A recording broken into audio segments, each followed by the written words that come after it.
Very good, Mr. Freddy Krueger. Nice. Yeah. Well played. Okay. Yes. So my first thing is, I think this is one of the best main villain reveals of the actual character, because I had no clue. I had no clue that it was that VECNA was Henry CREEL until the middle of that little explanation. Like, even up to when she pulled the little thing out of his neck and all that, like I still was like, oh yeah, she's just helping this dude out, like he's getting out of here, like whatever. And like it still was not clicking in my head. And then in the middle of him telling his story, I was like, holy shit, dude! Like it was very well fucking done. I will say they set that up beautifully right there, because at first they portrayed it as, okay, so he's just the guy that was helping her out in the lab. And that in and of itself, that enough was cool, I thought. I was like, okay, yeah, I mean, he's an unassuming character. They make it seem like he's going to be like a red herring, like he's not really going to be that significant, And then it turns out that he's VECNA. Yeah, and then they go a third level. And they said, no, he was Henry when he was a kid. He's a Henry character. The kid, from earlier, I think earlier they talked about him in the series or in the season right there. And it was like a triple down of like just interest. I thought it was very cool too. So I hate to be like the downer for everybody, but like, I totally go ahead. Go ahead. What were you gonna say? I said you're good at it though. I am. Johnny Raincloud. I got it. Well, I called it from like episode 1 of when this kid showed up. You are fake news. No, I'm not. I absolutely called it. You can listen, Ian. I'm gonna let you call my wife, and I'm gonna let you talk to my wife and be like, listen, did I call this shit on fucking day 1? And she'll be like, yeah, he actually did. And I'm just saying this because we were sitting there, and like when they talked to this guy, and then the first time this guy had like a one-on-one with 11, and like he's like, and it's like in those videotapes that she's like sitting in like the sensory tank or whatever, and he's like he's talking to her, and he's telling her like what is going on and this and that. Like, I'm like, hey, you know what? All right, so this guy is the one. Like the big surprise for me was probably when it was him that killed all the kids. I honestly did think that it was her that killed all the kids, but I thought it was like something along the lines of where like she was like killing him and then just killed everybody else too as like collateral damage. But so essentially I called it that. I was like, all right, this guy is VECNA because he's a bad motherfucker. He's number one.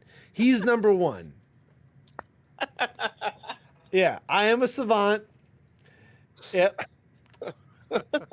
No, I mean, I honestly think, hey, kudos to you for, being able to pick that out. But because I can't help it. It's just a gift. We're cross country, so I can't give you a cookie. This take is very derivative of mine. If you mailed a cookie to me, I would be very impressed.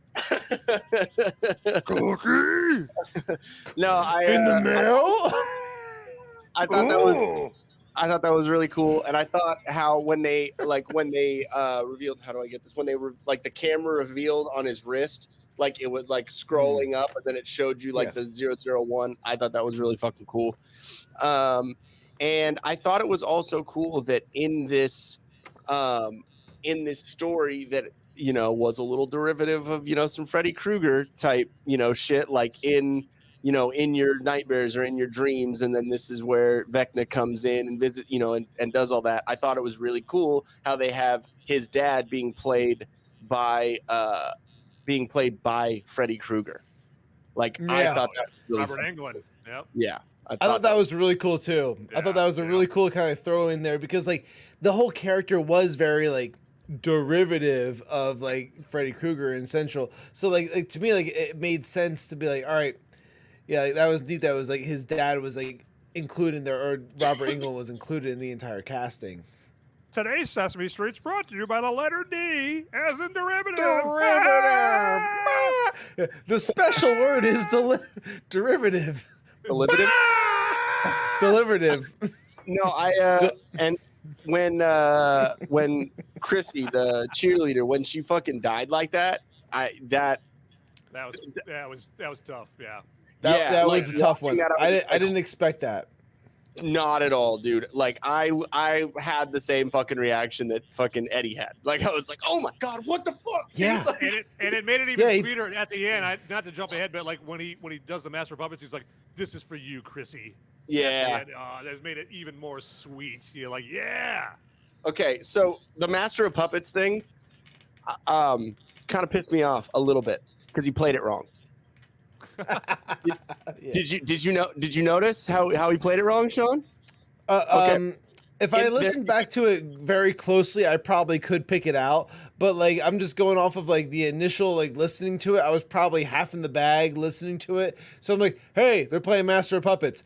How predictable. And then like they did that because like, again, it was kind of like the Mind Flayer, Mind Flayer. So like, again, it's like Master of Puppets. Yeah. So like to me, like there was like a tie-in to that as well. I liked the tie-in for sure, but the thing that made me kind of like that pulled me out of the thing is, okay, there's a part in there where it's the do that. It's like this like repeated little riff. Just a little guitar break. Okay, the guitar break in the original fucking song, let me push my fucking glasses up while I say this, was it's only four. It's and I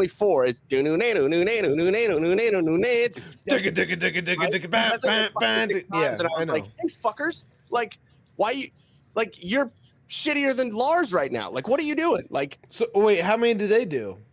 They did like 5 or 6.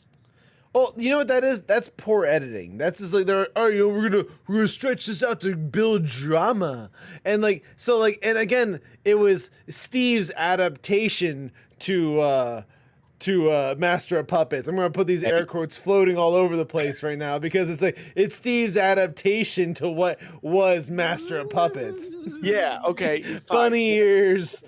For a second, it's like I hate when they do that in movies. Like when they edit something or the music is a little like whatever, it's like, no, that's not fucking how it goes. This is my fucking OCD shit, whatever.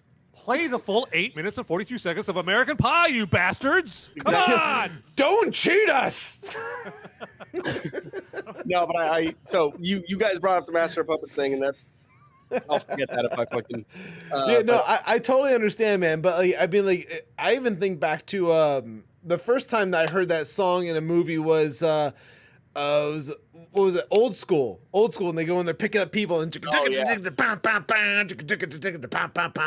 like, yeah, awesome.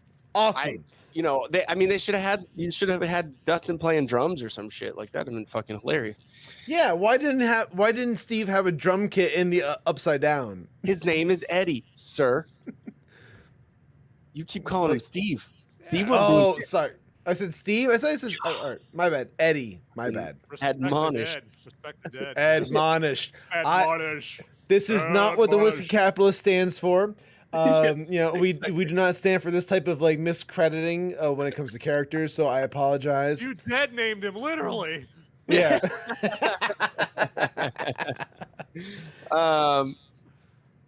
Okay, hate to depress everyone, but I knew he would play it that way.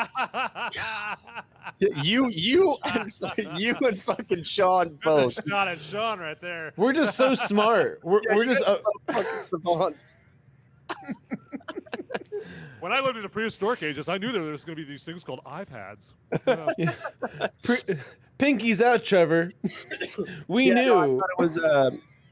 But I mean, I thought the whole fucking season was pretty goddamn good. There wasn't really anything in there to really pick apart. I thought it was, it was so fucking hilarious how the little fucking nerdy white dude who the second one of VECNA's victims.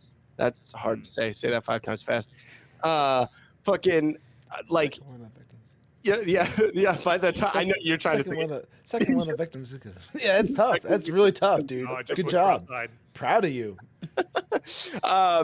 Yeah, and so when he died and that shit happened, it happened really quick. And like, I wish they would have done a little bit more explanation into why, like, what he did.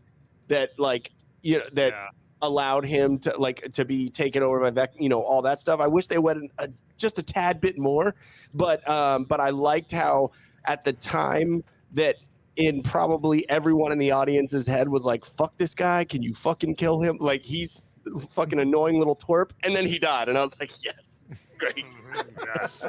Fine, get rid of this fucking dumbass. Show Ames and please. Yes, take his little twerpy ass out. Yeah, I thought that was great. I also thought it was great how they kind of did like this bait and switch with Nancy and VECNA, like because they had the whole thing going on with Max, and she did the fucking up in the air shit, and that the whole whole scene, which that scene she was ready to get every bone broken in her body.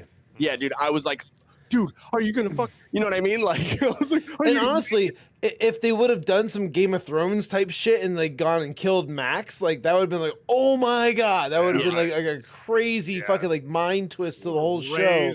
You raised the weight of the show right there. Yep. Yeah. But she got saved by Kate Bush. Yeah, exactly. Exactly. Yeah, Stranger Things saved her royalties. But no, I thought they were gonna do a little like that kind of take it with Nancy then, because like she got brought into Vecna's little world and whatever, and she got I don't even know what to call it, possessed or whatever, and then got she was in the dreamscape. She's in like Freddy Krueger's world now. You're in the boiler room. Yeah, that whole like when she jumps through everyone's jumping through the hole to get out of the upside down and all that, and then she just keeps fucking falling. I was like, dude, that was done really fucking well. Yeah, that was badass, right? Yeah, I like that right there. Yeah. All right, one thing I do want to bring up. Pretty good. I'm backtracking, but they missed a don't do drugs moment by letting the cheerleader die before taking ketamine. They could have put her in a K-hole and really drew that one out. That's a great point. It's a great point for sure, because like they That's good. She died before doing drugs. Like, I don't even know if like the police ever even tested her for drugs. Like, every bone's broken in her body. She had to have been on drugs. Yeah, exactly. Did she not read about the side effects? Yeah, every bone in your body will break if you take ketamine. Don't you know that? And you might have a fever. Okay, and that's one thing about this show too, is like, why is like the douchey like high school jock dude a white dude on the basketball team? Really? What do you have a problem with that? Yeah, because how many white guys play basketball still? We're talking about the 80s, but yeah, there's plenty of white guys that play basketball, especially in the high school level. It's who goes to pro. Who goes pro? Who picks the team and becomes captain? Yeah. Well, the best one in Indiana. Yeah, true. It is Indiana. So there. Fucking hop, skip, and a jump from fucking French Lick. But like, all right, so I need to bring this up because this is one of the things that bothered me the most in the 4th season. All right, so when they were connecting the upside down to the real world with the bed sheet tied in knots, okay? They toss it up, and then like half of it goes forward, the other half goes like is dropped in like their own like in like whatever realm they're in. I think they were in the upside down at the time, and they threw it up into like the right side up, and like so like the thing that bothered me the most with this is the physics behind all this. Now, we're talking about science fiction. We're talking about something that doesn't necessarily exist in reality, but we should be considering gravity and physics when it comes to like, how the fuck is this bed sheet going to stay in one place? So they said, oh, well, I knew it was going to do that. So like, they throw it up in the fucking air. Or we got somebody saying like, oh, this is boring. Oh, well, you can, whatever. This is, I'm going on about like physics. Time? They did not like story time. They obviously do not care for the bed sheet thing. Yeah. Oh, so Trevor actually agrees with me. The bed sheet thing is killing him. So now let me explain this to you guys. All right. So you have a bed sheet. Bed sheet weighs maybe like, let's say a whole bed sheet together at the max 1 pound. Okay. So you're going to throw it up into the air, and now gravity on the other side of this portal is pulling the other half of the bed sheet down. So you have half a pound of bed sheet on one side, half a pound of bed sheet on the other side. Now, here's the thing that gets me. Okay, if you were to pull on the bed sheet in the upside down, Okay. the other side, you are going against gravity, essentially, which is a half pound of resistance. So therefore, you need to have, like, I would say like 300 pounds of resistance pushed up through the hole already in order for you to be able to like grab hold and try and even climb that, because even at 300 pounds, you know you're going to be pulling that weight along with you going up that bed sheet. So I'm saying the physics of the entire thing were wonky as fuck, and it made zero sense. I mean, yes and no. I like. What? No, explain to me how the fuck this makes sense to you, then, Ian. Because you know, I have experience.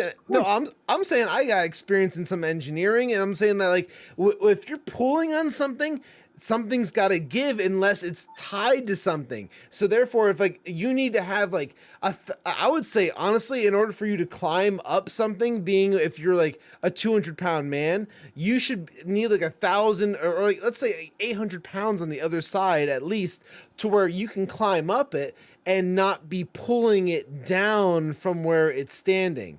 So, or where it's based at. So therefore, like even with gravity, you would need to have that in order to go there. And then you get up halfway and then you would fall because of gravity would take over in the upside down. So that's my argument. I'm upset. Yeah, I'm upset because I'm pointing out logical errors when it comes to this bedsheet thing. And I went off on my wife. I went off on my wife about this for a while too. Like, this makes zero sense. This would not work. I would just like, I would throw it up and be like, guys, we can climb this. And I'm gonna go like this, whoosh, and the whole thing would fall down on top of my head. And I'm like, I thought it was gonna work. I'm sorry. We're done. Okay, but there's the gravity from the upside down that is pulling this way, and then there's a gravity from our side that's pulling this way. So like, do you understand you're stronger than gravity though? Like you can do a pull up. Am I right? Yeah, and we're also talking about a fake alternate. Like, so you're gonna pull the whole fiction card on me when they said like, oh, I knew this would work. Jesus Christ.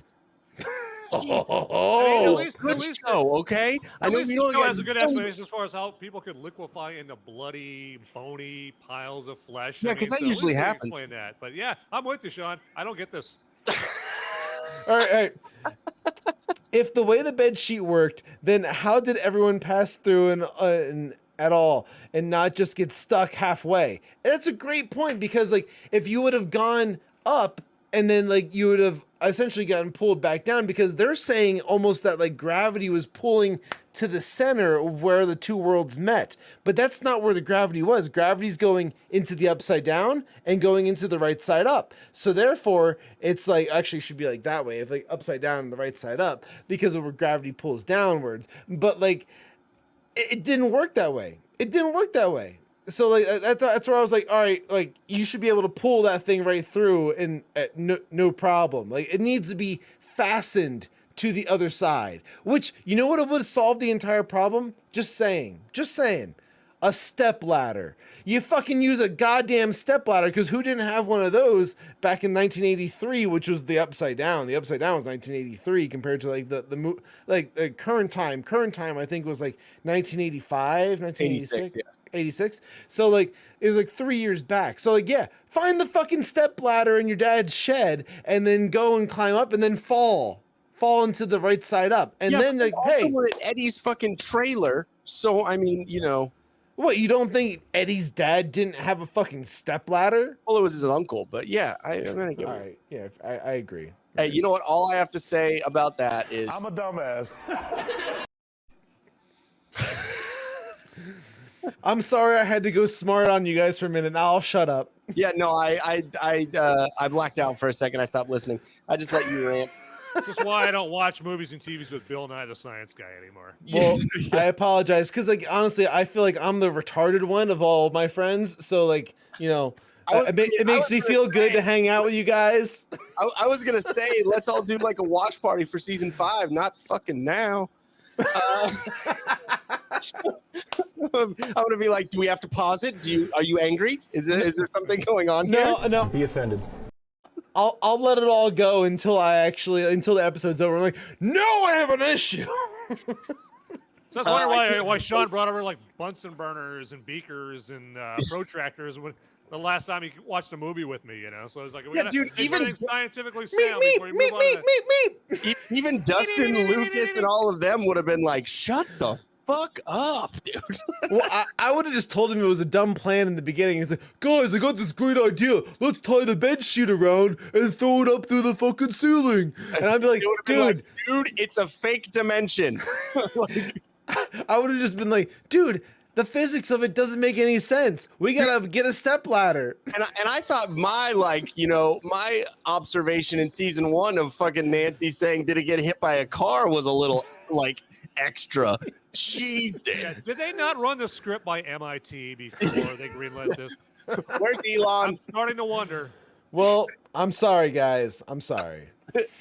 Should be. Okay. But I think one other thing that was kind of cool. I just want to bring up this comment real quick because I thought this was fucking funny. Yeah. Yeah, of course they're gonna say this is boring. It's them in a fucking like their profile picture is of 11 and all the kids. Yeah, of course you're gonna think it's boring because it's us not sitting there being like, Shawn, you should have threw some Kardashian sisters right in the middle of all that. You're right. Yeah. You're right. Oh, and ... Yeah, you're welcome. You're welcome. Yeah, we gave you some insightful reviews of the whole show. Yeah, Meow Girl cotton candy. Yeah, there you go. Thank you. What would Courtney think of your theory there, Shawn? Yeah, I don't know. Probably that it's all hocus pocus and black magic. Yeah, exactly. Black magic. Anyways, Chloe, you bitch. Yeah. I thought it was kind of cool how I think I forgot exactly where it was, but what's his face? The basketball dude who was dating Chrissy.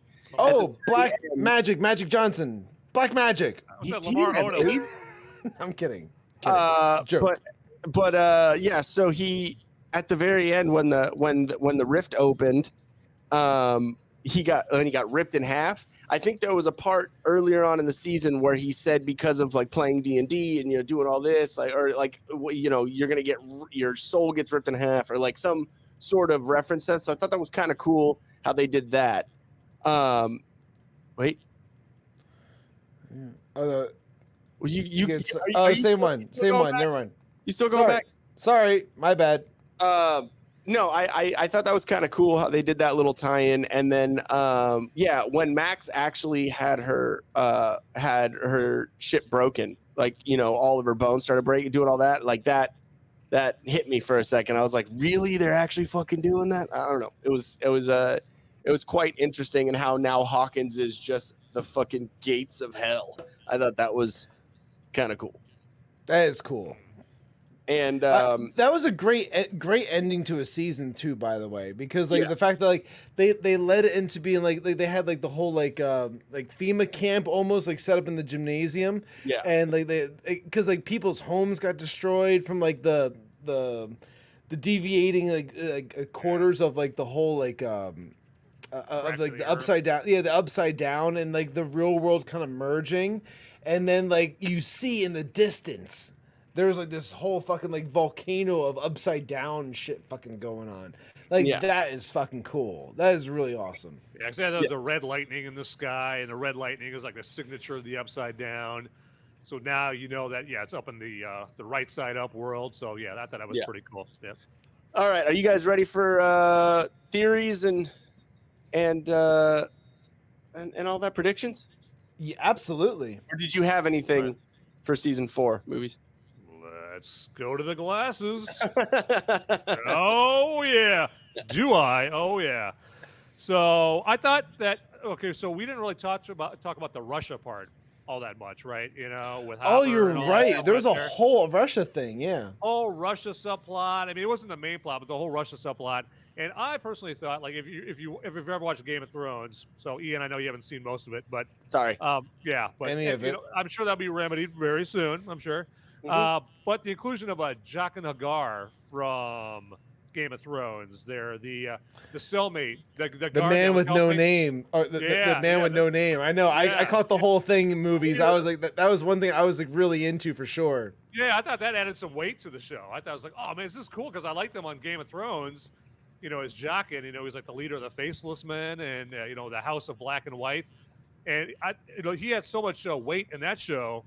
And then now he's in Stranger Things. Like, Stranger Things, you're going next level, man. You get like Game of Thrones actors in your show. I thought that was pretty cool. You know, that was really cool. And like, yeah, we will touch on that, Trevor, in just a little bit. We will talk about like the pizza delivery whole scenario about that too. Because you know that was a whole thing that we almost completely like missed. We almost missed because we got so distracted with my bedsheet theories. I got you guys so upset about bed sheets that like we almost forgot about most of the season. I'm kind of retarded. It's okay. I forgive you. I was actually too tired during your dissertation to be mad. Really? like was it that boring? I thought that made like, a lot of sense. I think that's what Meow Girl Cotton Candy was talking about. Listen, I appreciate you guys' feedback. I don't really appreciate hers. She can fuck off. Meow. But yeah, I mean, we talked. Kitty's about claws are out, baby. Kitty cat wants some candy. So when you drink too much whiskey, you get a little gay. Meow. Who said a little? Put on a bird costume in a second. You hear nothing, just more alcohol. Yeah. Okay, go movie. Sorry. So I thought that moment when Joyce and Hopper reunited there in Russia, I thought it was a cool moment. That was pretty badass. I thought that was very touching, you know. So yeah, like when they did the kiss in the church or whatever. Or oh yeah, they were getting it on. Or starting to get it on. Yeah, they actually said that wasn't a part of the script. It was just something that when they were in the moment, they like, I guess they were like, oh, this should happen, kind of thing. You guys have always left me satisfied. Thank you, Trevor. I appreciate it. But yeah, I mean, I just thought that this season had like more, you know, it was kind of more of a serious, weighty season to it. It wasn't like, you know, saccharine and cheesy and sweet like season 3. Because season 3, I thought like they went way too hard on the nostalgia.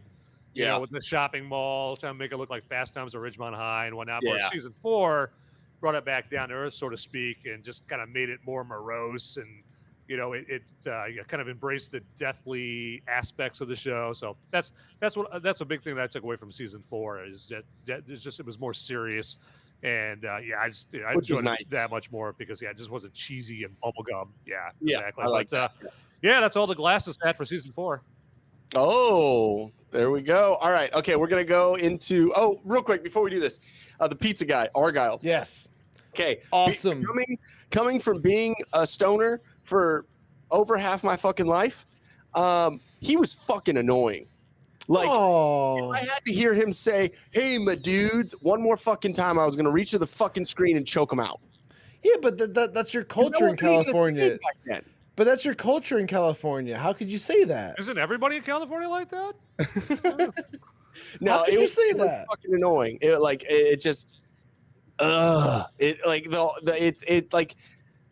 was just the quintessential fucking stoner character. And it's like I even looked over at my wife and I was like, I wasn't that fucking bad, was I? When I was like smoking, she was like, no, you weren't that bad. I mean, you were kind of a dumbass sometimes, but like you weren't that bad.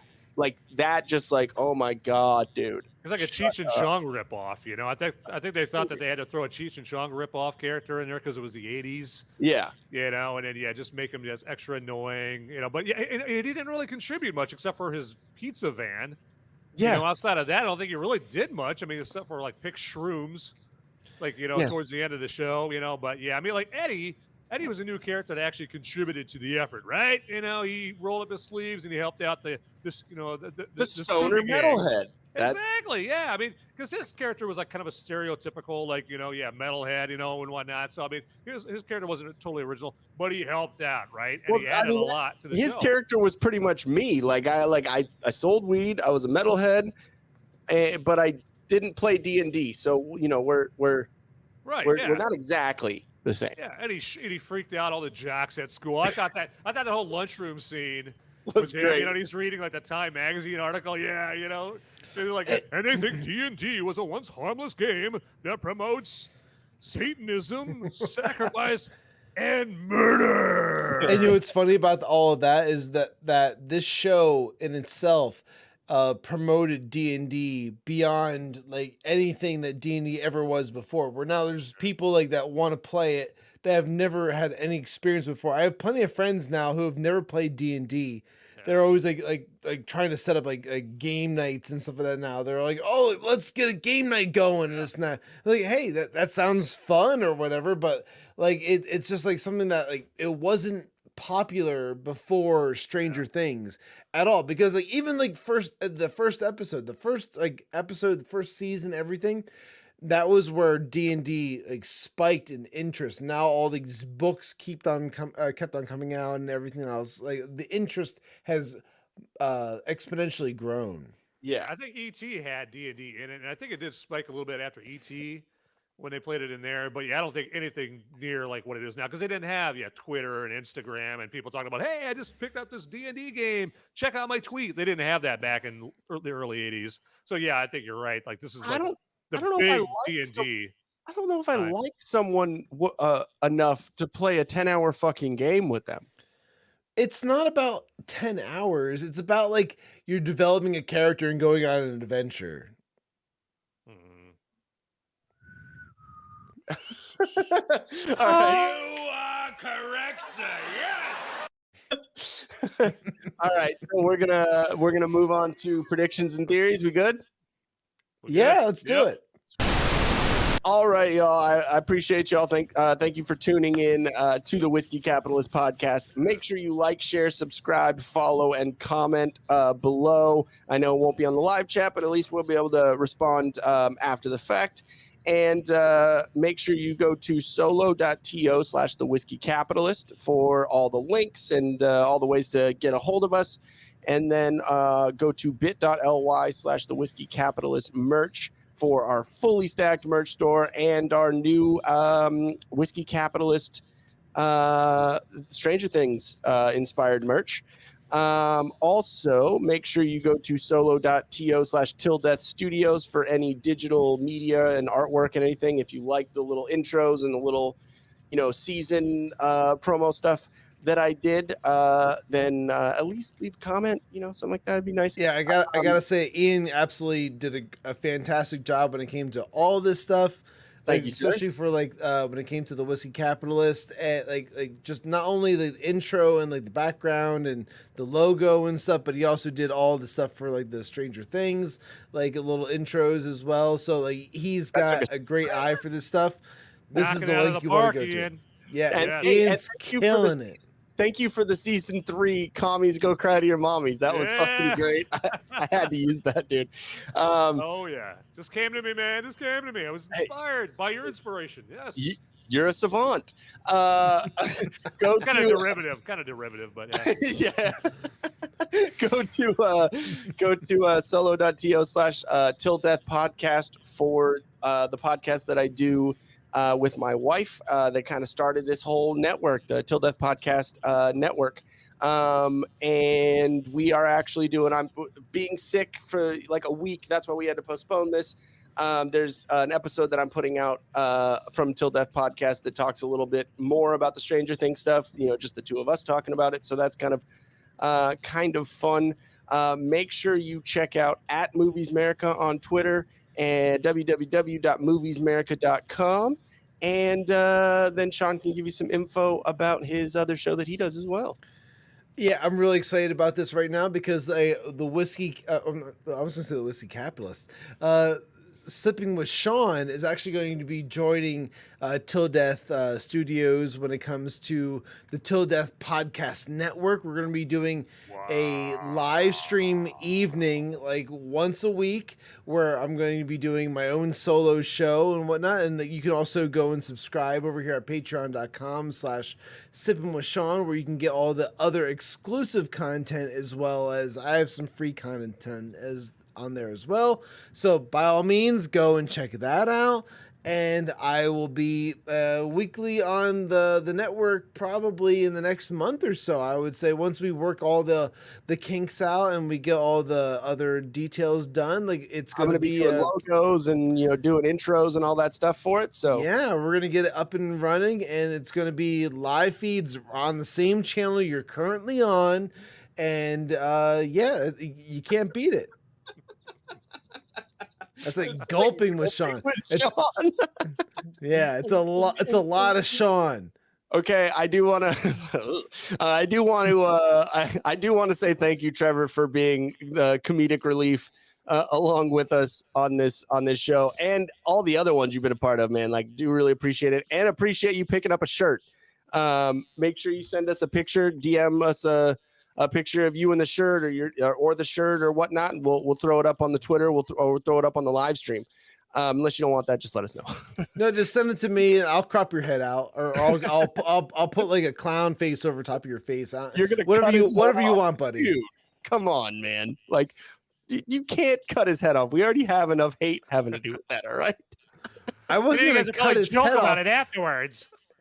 Yeah, we're gonna giggle about it. We're gonna giggle about it after we cut his head off. Apparently.